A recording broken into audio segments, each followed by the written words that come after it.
best dressed man in wrestling right here. Dusty Rhodes, the American Dream. It ain't no doubt. It ain't no doubt. Flair, bring that old cashmere coat out here. Gee, I love. Can't help it that I'm custom made. I can't help it that I look good, smell good, can dance all night long.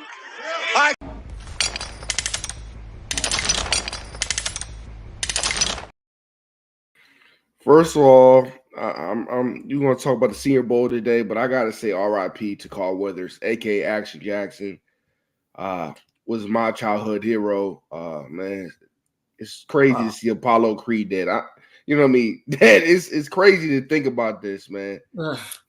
So much for Carl Weathers, Apollo Creed, Predator.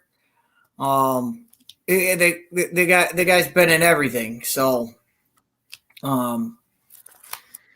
but hey, goes another one bite the dust. That's the whole saying. Queen was right. Queen was right on that one. But man, let's get into the Senior Bowl, man. I just want to know, man, what's your thoughts about my boy Joe Milton? We all know he got some bazooka. We all know he got one of them big arms. What's your thoughts about him? And just give me your overall about this quarterback class this year. This quarterback class is a mess. Okay. Everybody's talking about how quarterbacks could go 1, 2, and 3 in the draft, and I'm telling you right now, none of these. There's not a quarterback in this class that's worth a first round. They're not even worth a first round. I mean, you look at the best guys in this draft, and the top 3 quarterbacks are Jaden Daniels, Caleb Williams, and probably Michael Penix. None of those guys are worth to me. None of those guys are franchise. Each one of them is flawed in a certain way. So there's no guy you're going to take that's going to go, oh, this guy's the magic touch. Each guy has a huge flaw. And you brought up Joe Milton. Joe Milton, yeah, he could throw the ball, but you have no idea where the hell it's going. Once it leaves his hand, and you saw it in the Senior Bowl. I mean, it's hard to judge a quarterback based on the Senior Bowl because these guys they just got there. They haven't played together. They haven't done any. It's not like they've been working. The thing about the Senior Bowl, and this goes for every single thing you do in pre-draft.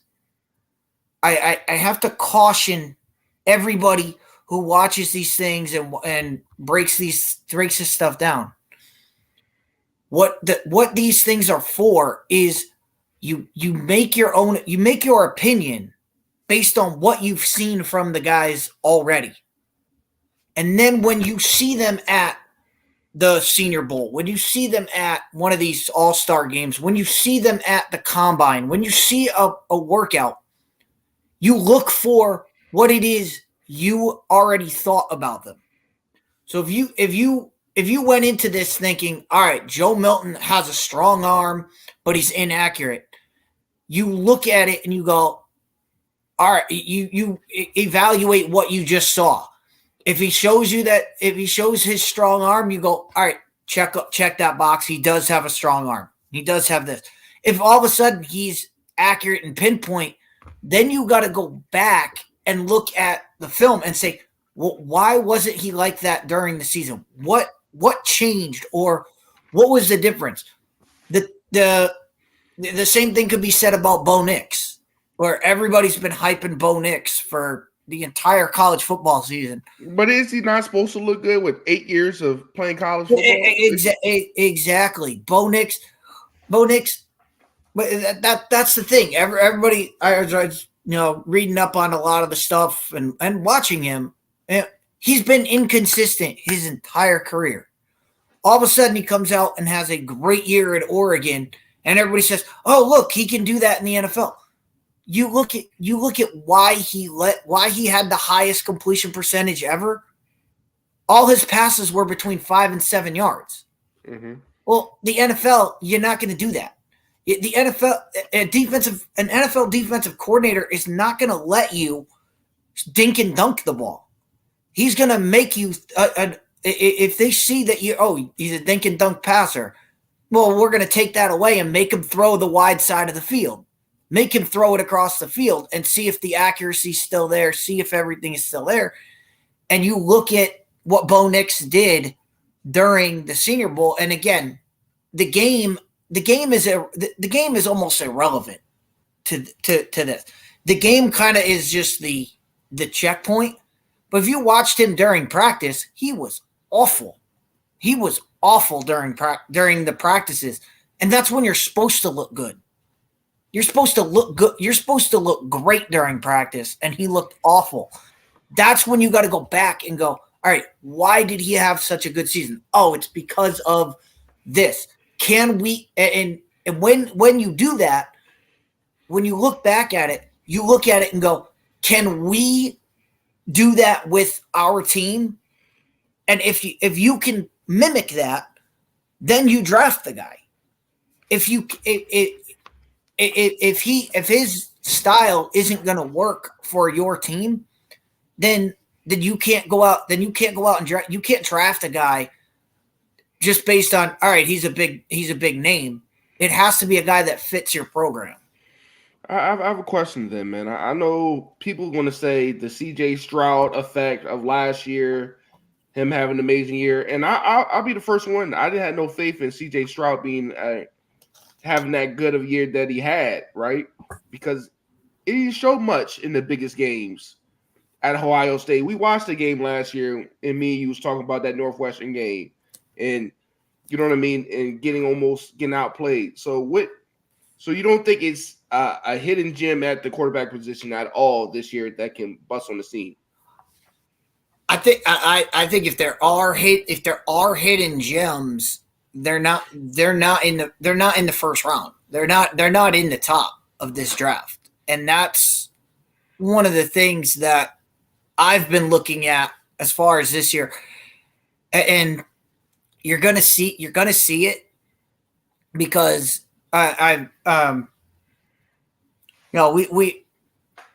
this is why I took the year off.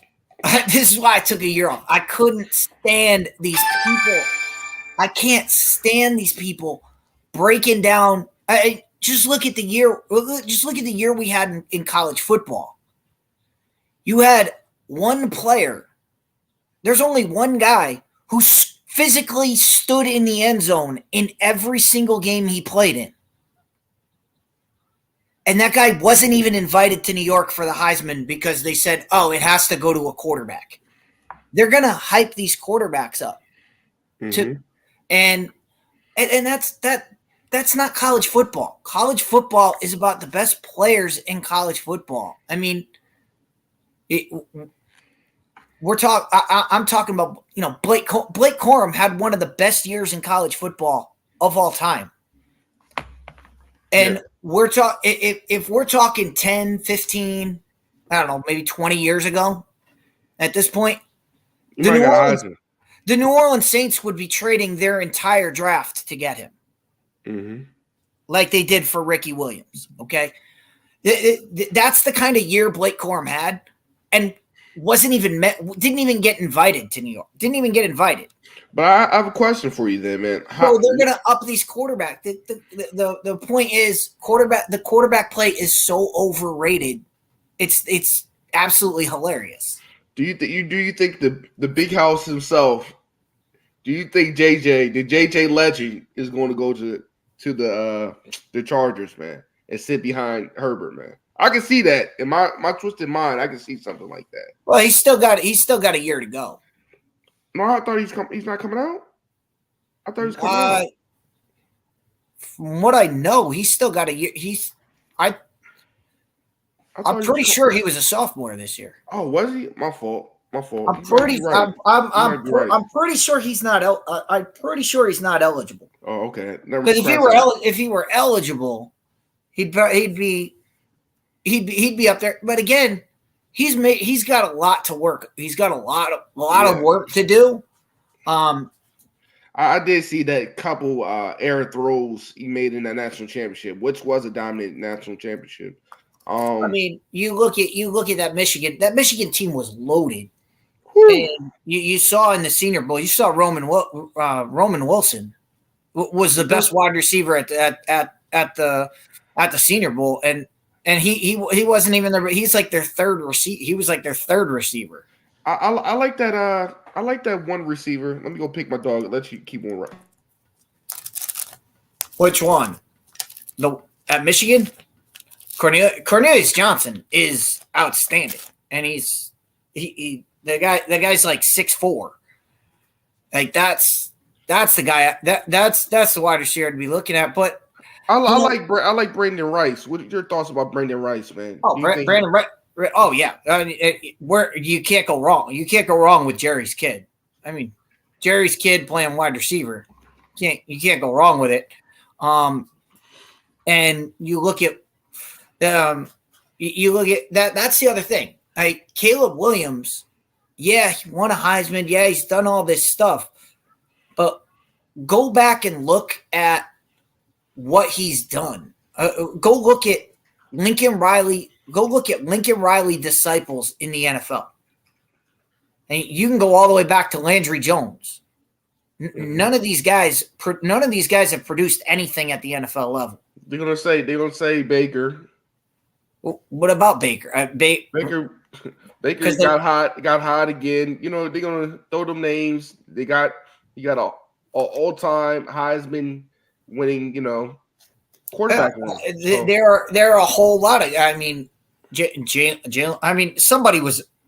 That was the all Lincoln Riley. Somebody was going to win that game. It was either Baker Mayfield or Jalen Hurts, but still, none of those guys have gotten to the upper echelon of where you want. And if you're taking a guy number one, number two, that's what you want, a guy who's going to lead your team to the promised land.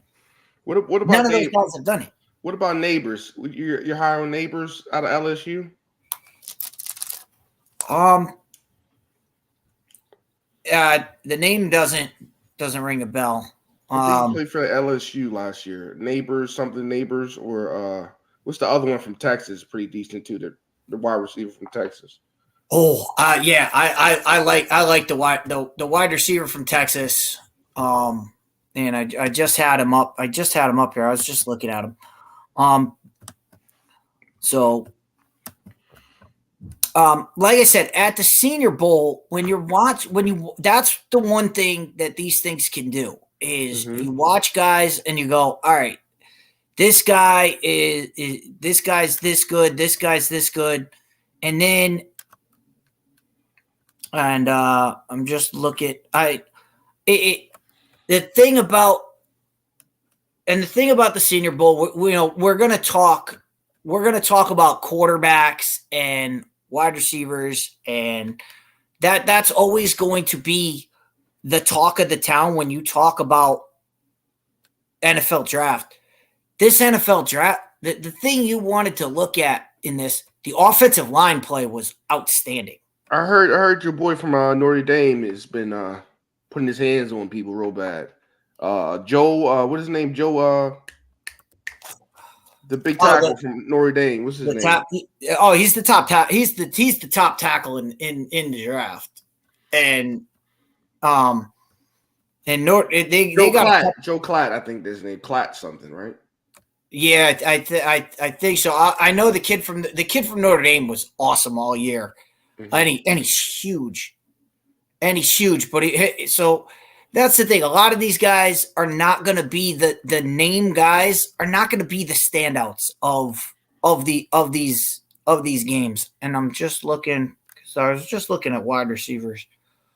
People's big on Spencer Rattler too. They said he had a good Senior Bowl too, but I don't try. I have no faith in Spencer Rattler or some Roman. Another guy I really like, since we're on the wide receiver, another guy I really like is Lad McConkey. Mm-hmm. Guy won't get mentioned a lot, but from Georgia, very, very good wide receiver, very consistent wide receiver. That's the thing that be consistent though. I mean, the guy runs. Guy, you can go back and watch. You go back and watch that national championship game against TCU. Lad McConkey was all over the place and flying around, and he's a guy I could see teams.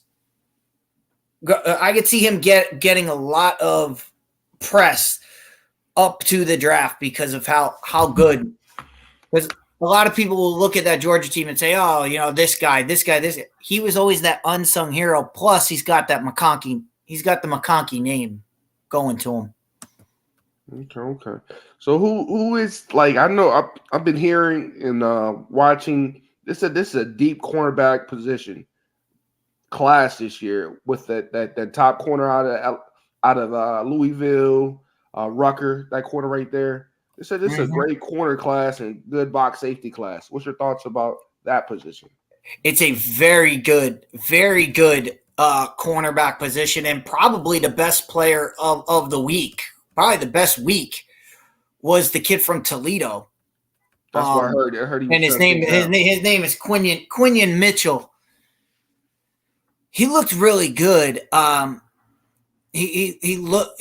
That's the one position that you really look at these, because that's the best workout that you get all the time. You get the one-on-one matchups, and all of that.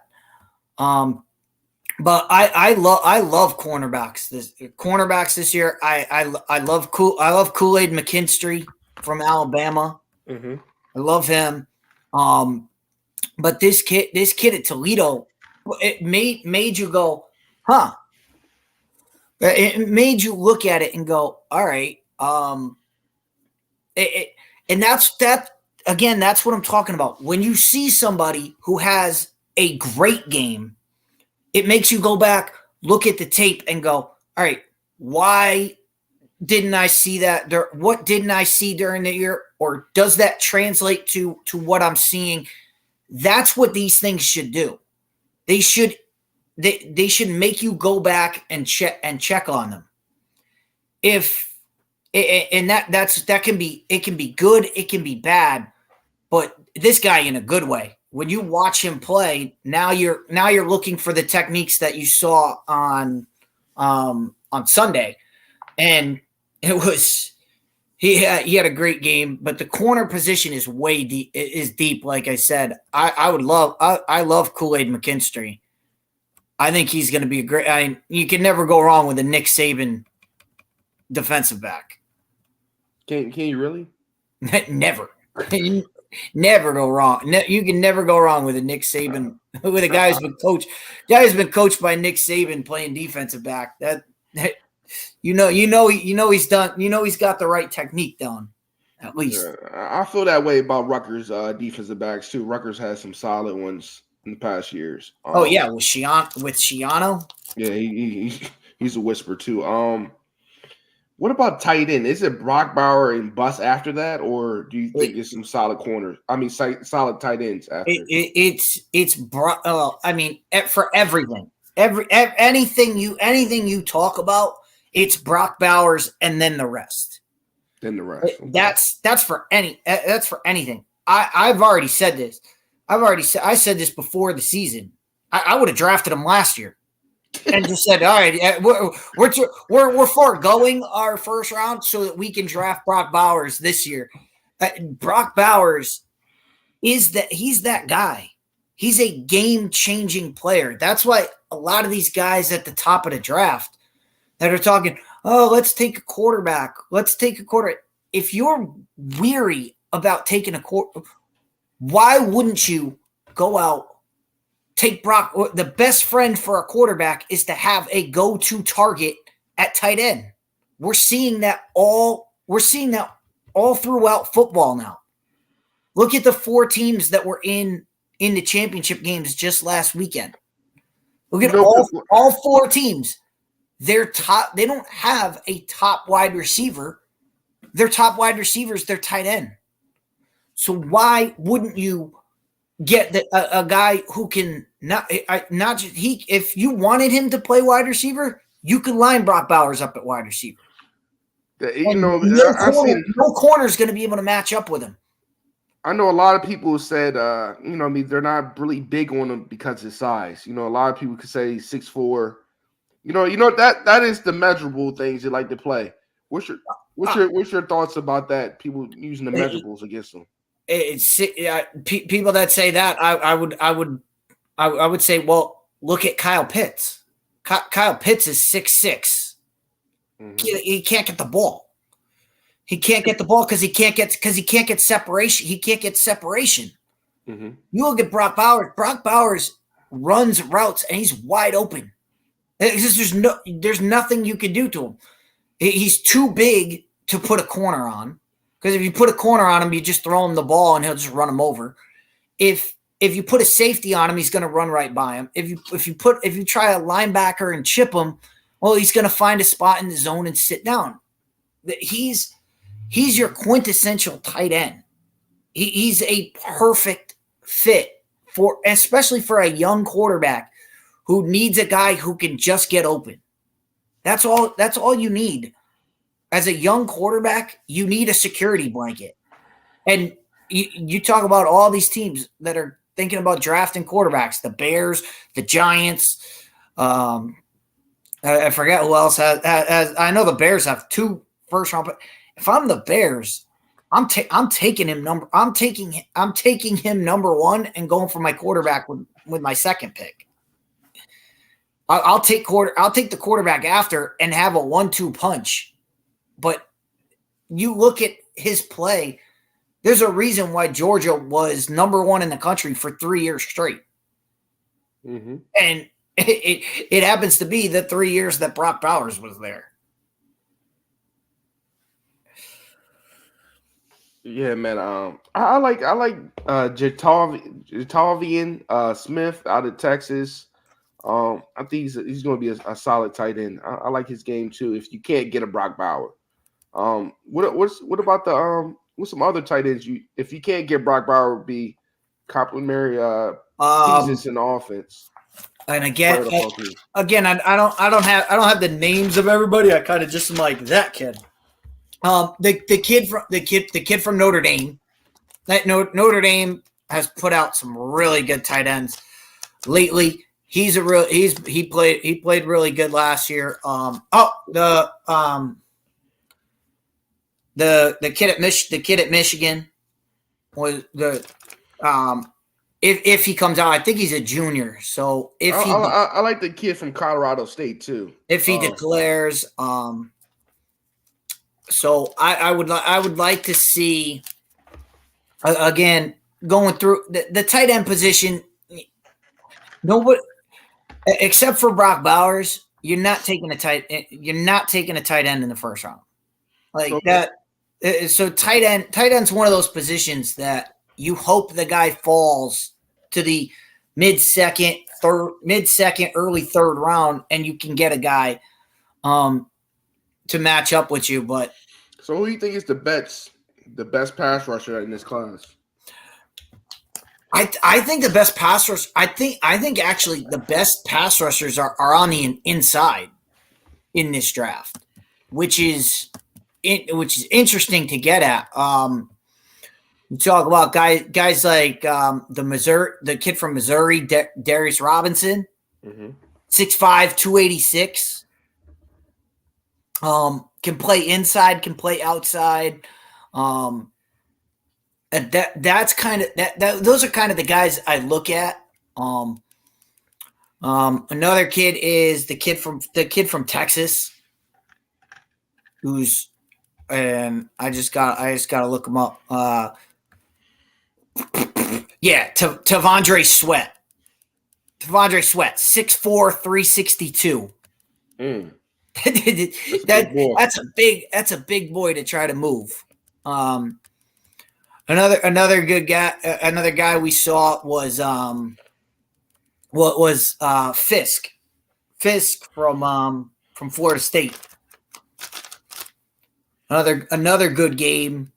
He had a great week. And then the night before the game, they're like, the officials came up and were like, "Oh, because of injury, you got to go play for the other team." Like after a whole week, they just kind of threw him in there, and we're like, "Yeah, go out there." And he played really well. So I kind of think that ups him a little bit. That like, oh, he just got to join the team and still dominated the game. So I think this class is going to be more inside pass rushers than it is that dominant one-on-one outside pass rusher. Okay, man. So if you had, I don't know what y'all picking, right? Your Cowboys. I don't know what pick your Cowboys got this year. We got somewhere in the 20s. If you obviously we got a playoff. We got a playoff. We had a playoff. We had a playoff pick, so it's got to be like 20. All right, so let's say you have the 20th pick. Jerry, I think we should pick this player because why? If you had to pick a player at 20, who are you picking, Dietz? Kool-Aid McKinstry. I'm looking corner. Especially because you have no idea what's happening with Trayvon Diggs. Yeah, and Trayvon Diggs was having a great season until he snapped his ACL. You have no idea how he's going to come back, what he's going to come back from. But Dan Quinn came in and revamped made that secondary look halfway decent. But you know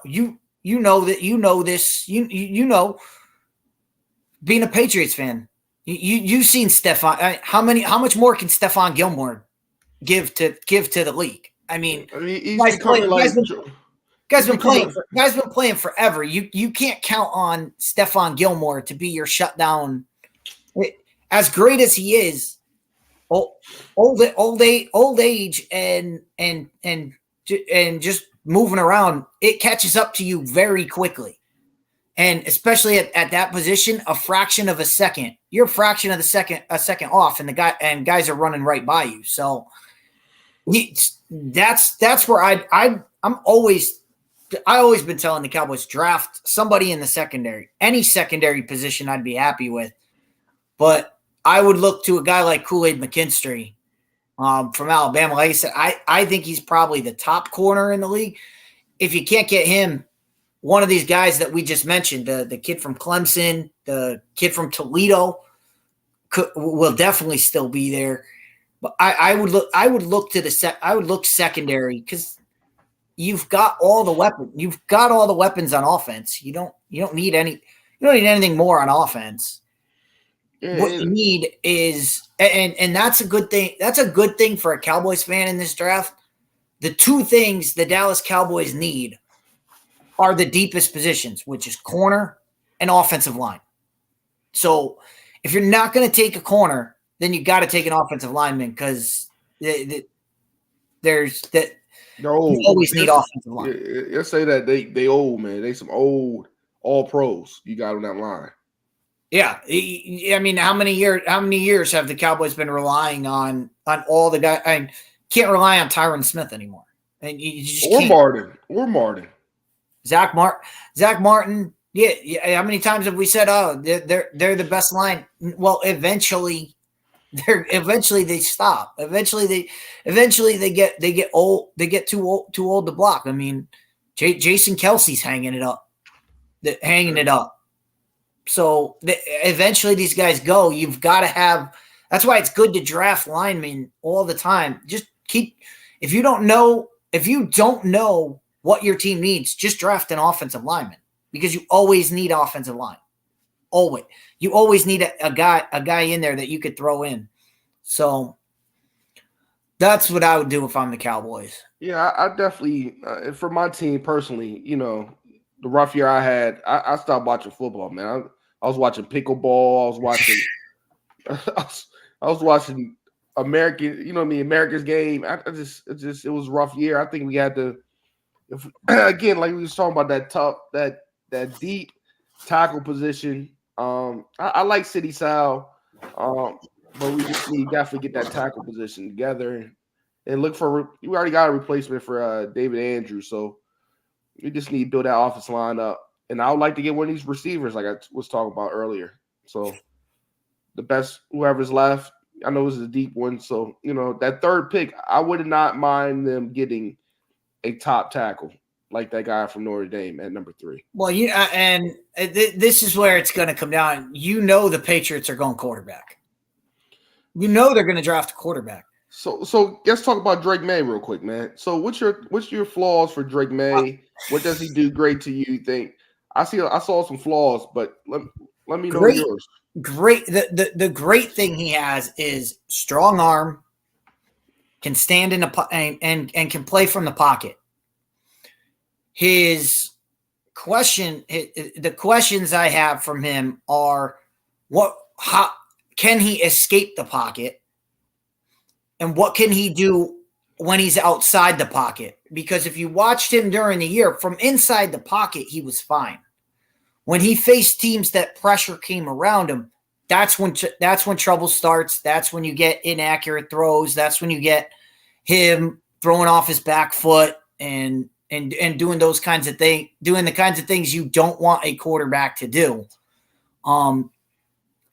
And so to me, his flaws are fixable if you get him if you get him with the right guy, get him with the right quarterback coach that can get him to manipulate the pocket more, get him to step up instead of stepping back, use your blocking instead of rolling out of the pocket, step up in the pocket and make a throw, or escape the pocket, turn around and get yourself in position to throw. Those are the kinds of things. If you can get a guy who can teach him that, he'll be fine. I think of the top 3, Drake May is the best quarterback in this of those top 3. I just worry about that offensive line, and you see what happened to Mac Jones. Them hits can break, and he played in the ACC. We've seen a lot about these ACC. They are hit or miss when you draft them. You look at Mitch Trubisky. Even look at the last 2 at the last 20 years, you gotta have to say Watson and Lawrence. We saw the Taj boys; they didn't last long. We saw the Mitches, so it's scary to draft Florida State. You know what I mean? It's hard to pick them quarterbacks because they don't see great defenses on a regular. Yeah, and that's the other thing. That's the other thing about all of this. All this pre-draft process. If you are interested in a guy, you want to find out about a guy. Yeah, highlight tapes are great and highlights are awesome to watch. Like, yeah, they're fun to watch. But if you really want to get into a guy, you go out and you find a tape where a guy is going against an NFL level defense, an NFL level. If you're looking at a corner, you want to see him matched up. Like the kid from Penn State, the kid King from Penn State, who's really good. Go watch him play against Marvin Harris. Marvin Harrison torched him. Marvin Harrison torched the kid. So you go back and you watch that game and you watch him play against that. That gives you the question mark of, well, this guy's going to face that kind of talent in and week out in the NFL. That this is the performance we're going to get, not the performance against, Western Pennsylvania or wherever his highlight tape comes from. You're not going to have him. He's not playing those guys. So when you watch guys, especially Drake May, Drake May had great games against Miami, he played pretty well against Louisville. So go back and watch those and see how those defenses match up. That's what this should be. That's what this process is for. The process is for, all right, does the individual workout match? Does it match what I've seen on the field? Because if it doesn't, that's a problem. And that's a problem. If a guy looks so much better at the combine or in a workout and it doesn't translate to the field, there's something there, and you need to fit. That's what the draft process is.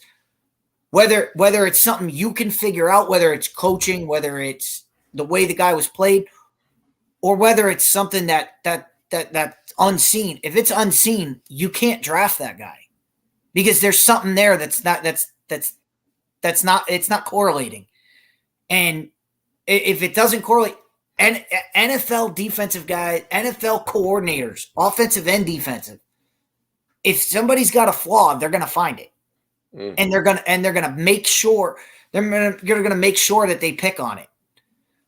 But the reason the reason I said the Patriots are going quarterback, and they just cleaned house. New general manager, new coach. Mac Jones is not the guy that, he's not a guy that they believe in. So if you're the new head coach, if you're the new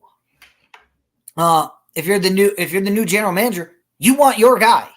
That's NFL. That's like NFL law. Like if you bring in a new general manager and a new head coach, you're going to draft a quarterback because you want that trinity. You want new coach, new GM, new quarterback. All three of us, we're going to work. We're going to rise and fall together.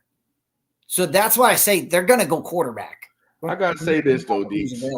You know who's over that wall over there in D.C.? Cliff Kingsbury is the OC. What's your odds of, if you're a betting man, what's your odds of Caleb Williams going over there with Cliff? It'd be pretty funny because Cliff Kingsbury is the reason that Caleb Williams is at USC. I mean, Cliff Kingsbury left USC to be Arizona's head coach when Caleb Williams was coming in. When Caleb Williams was transferring from Oklahoma, Cliff Kingsbury was supposed to be the offensive coordinator, and then all that broke loose, and we got Lincoln Riley and all that. So, it would be interesting to see, but I don't know. I don't know if Caleb Williams will fall enough to go to Washington. You know what he's been saying? He's been saying a lot of crazy things. I thought maybe he would fall, scare some of these teams away. But before we get out of here, man, what's your thoughts about Bill Belichick going to Washington, man? Hey, he gets to start. He gets to do his thing without his dad's protection, and Stephen Belichick. Washington's a tough place. Washington is a tough place. Just look at what happened with Eric Bieniemy. 1 year out, 1 year out the door. So that fan base, they're crying for something, and not to mention he's going into a defense that is gutted. Yeah, they are gutted, and they spent all their capital on that defensive line. None of them are left. They got rid of Chase Young. They got rid of Montez Sweat. They got rid of all the guys that they drafted for that defensive line. And no, I'm talking about Washington University, the Huskies. I heard Steve Belichick is going to the Huskies, to Washington, to be in college. He's going to college. He's going to college. I don't see him as a college coach. That's what. Yeah, I mean, going to college. I don't see with him. Jed Fitch. Jed Fitch over there now. Yeah, I just don't see him as a college coach. That's why I'm interested to see how this experiment is going to work. But I mean, Washington, they got gutted too, though. They got gutted a little bit. Well, Washington. It doesn't matter. It doesn't matter if they get gutted because they were in the national championship game. Half the guys in the transfer portal they're going to grab guys off the transfer portal. So, which is why the transfer portal is ridiculous. Mm-hmm. But every year you're going to see, oh, they lost this guy. Oh, but they grabbed 4 guys that have been playing for 3 years at some other university, and they just bring him in, throw him right in. So yeah, it's gonna be interesting, man. But what's going on with you, man? Are you coming back with the show? What's going on? we are coming back. It's been an interesting year. We're coming back to do my favorite show of the year. We are going to do our post Super Bowl show. So I will be back the Thursday after. I think it's the February 15th, Thursday after the Super Bowl. We'll break down the Super Bowl, and of course, I'll have cousin Brianna on to talk about the most important parts of the Super Bowl, the halftime show with Usher in Las Vegas. Vegas should throw a good party. So we'll be talking halftime show. We'll be talking commercials. We'll be talking everything about the Super Bowl that's not the game. And then, of course, we'll talk a little bit about 49ers Chiefs. So before we get out of here, Dietz, what would the narrative be if Kyle Shanahan can't get it done, man? What is your narrative for him if he goes 0-2 to Andy Reid? It depends. It depends on how they lose. Let's say he loses a 10-point lead again. What's your thoughts about it? If they lose a lead again, then you've got to say the lead is going to be Shanahan drops the ball again. Mm-hmm. Yeah, Atlanta, we all know 28-3. Mm-hmm. Kyle Shanahan was the offensive coordinator for the Atlanta Falcons. Kyle Shanahan was in the Super Bowl last time against the Chiefs with a 10-point lead in the fourth quarter. Chiefs came back to win that game. If they have another game, if they're a game that plays out the same, the headline should be third time. Like three strikes. We're not believing in you anymore. Mm-hmm. No, not to say, oh, he should be fired if they lose. No. He's gotten to the Super Bowl. That's not what I mean. But you lose like that 3 times. That's kind of your legacy. Yeah, I agree. And you look at Dan Reeves, what he was doing with Denver. His dad took over because Dan Reeves couldn't get over the top. Sometimes you got bridge coaches. Maybe he's just a bridge coach. Yeah. But again, it's going to be how it plays out, and of course. You got the Chiefs. The Chiefs. Andy Reid is just this would put him in that echelon to have a three-peat. And I was looking at it. They've been in what 4 of the last 5 Super Bowls. Yeah, that's insane. I was looking at when they said his playoff record, Patrick Mahomes' playoff record, 14-4 or something. It's crazy. Yeah, it's insane. It's insane. That's an insane run. Like you get a third in a row. You start putting yourself on the level of where this is, and of course we know all eyes are going to be on Travis Kelce. Yeah. I don't know who's doing the game. I think it's CBS that's doing the game. They are just praying Travis Kelce has a big day. They're praying for it. Just so whether it's good or bad, they just want Travis Kelce to have a big day, just so they could show Taylor go all the shots to Taylor. That's all they're looking for. They don't care. Just throw the ball to Travis Kelce. They don't care. Yeah. Just like that. But I appreciate you coming on. Go check Dietz on 5th Down Sports. I love talking the draft with you, man. Hopefully we can do this again soon, man.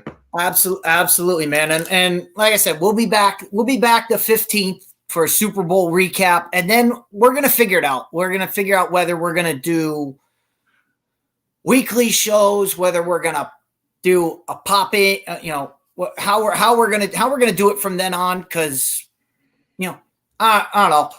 Doing weekly shows, you get burnout real quick. So we're gonna figure it out. But we'll be back. February 15th, Super Bowl recap. We'll talk about all the bets and stuff. And by the way, just to be on the record, I'm taking the Chiefs. I'm taking Chiefs in the over. Ooh.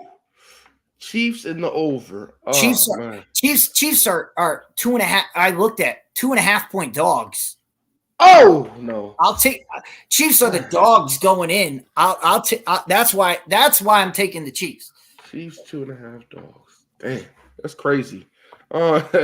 Again, man, make sure you please like, share, and subscribe. Go check out Dietz on Fifth Down Sports. Go look at some of his old videos. Hit the like button, hit the subscribe button.